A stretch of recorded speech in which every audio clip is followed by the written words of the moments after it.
Hello my friend, my name is Nikolai. Welcome to my TV in Mother Russia. So today I will show you how to do a borscht. Borscht is one of our favorite soup in Russia. But first, let me show you, to get you in the mood, let me show you some authentic Russian dance. Not from me, not from me. Show the clip. Show the clip.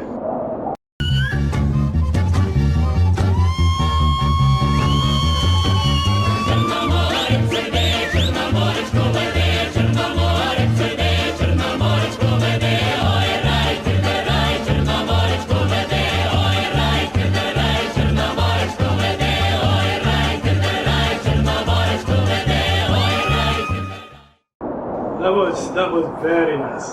So let me show you the ingredients for our soup, borscht. First, we will use beets. A borscht with beets is very good. Second, use potatoes. We use three beets. With potatoes like these, we use 3 potatoes. Potatoes will make it very creamy. Then we use some cabbage. Cabbage is a good filler, so we'll use half a cabbage. Then we use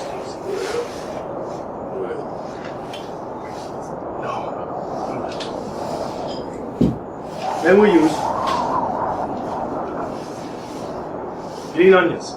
Green onions you add on top at the end of the soup. It's a garnish. So we're gonna go with Mike. He's gonna show us how to do borscht. See you later. До свидания. Okay, so this will be a simple recipe. One thing that Nikolai forgot to mention is that we will start by using an onion as our first ingredient. So start by cutting the onion into small pieces.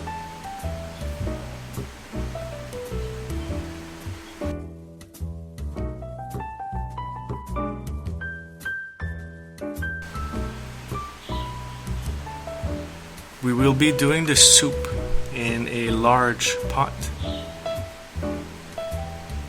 and we will use olive oil to cook the onions thoroughly. Turn on your burner at medium and start cooking your onions right away. So now let's cut the potatoes into about 1 inch by 1 inch cubes. Because if you cut them too big, it will take the soup too long to cook. When you're a dad at home, it's really important to be doing recipes that don't take too long to do, because we are always busy doing something else.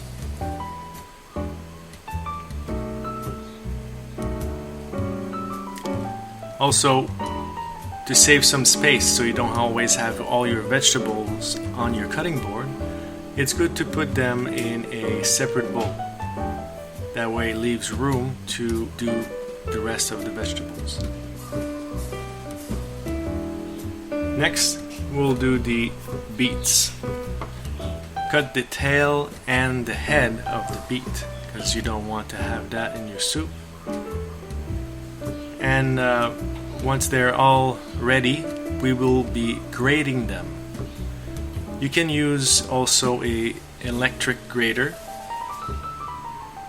but I usually do it by hand because it really flexes your biceps and you have big guns to show off.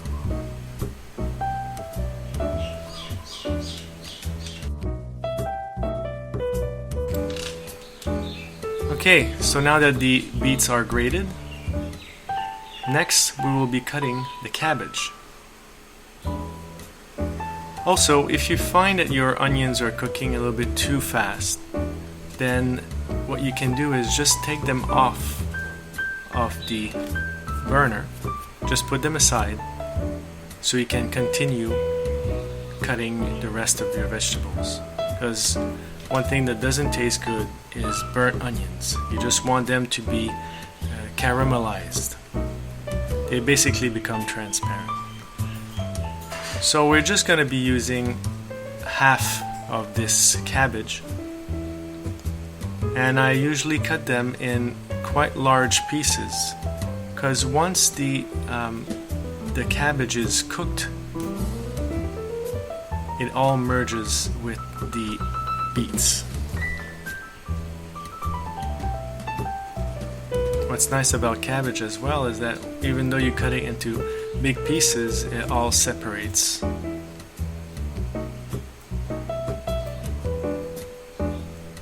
So we're ready. We're going to be adding all the vegetables together.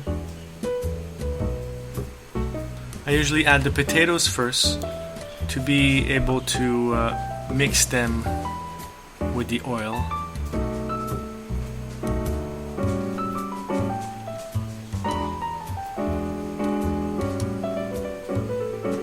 It may seem a lot at first, but you gotta understand that this will cook down a lot.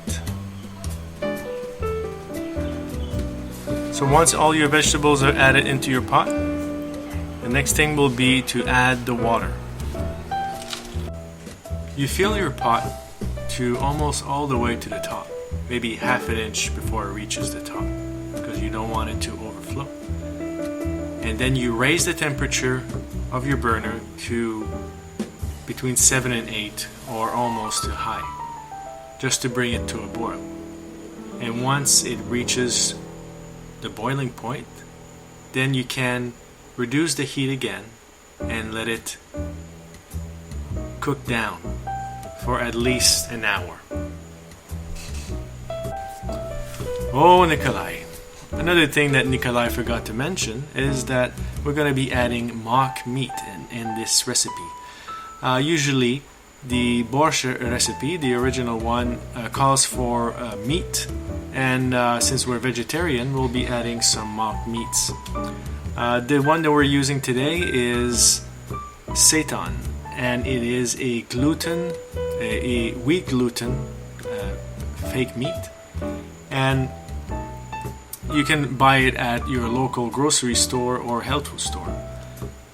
You first open the package and you rinse it out, and then you just start cooking it in your skillet by adding a little bit of oil. And then once it kind of turns a little bit brownish, you can start putting some spices, either salt or salt alternatives. Sometimes I add Italian spices or any other spices you want to use.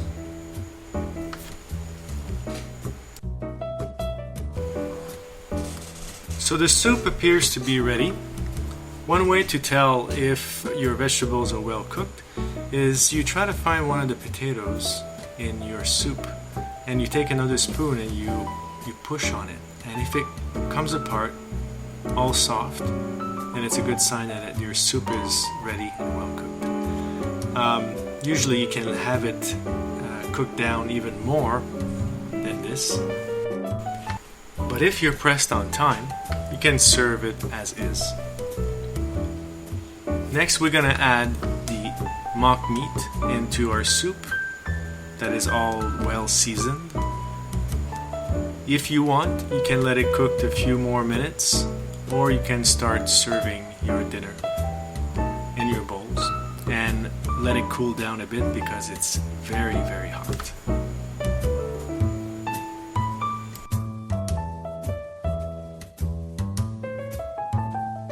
So this is what it looks like.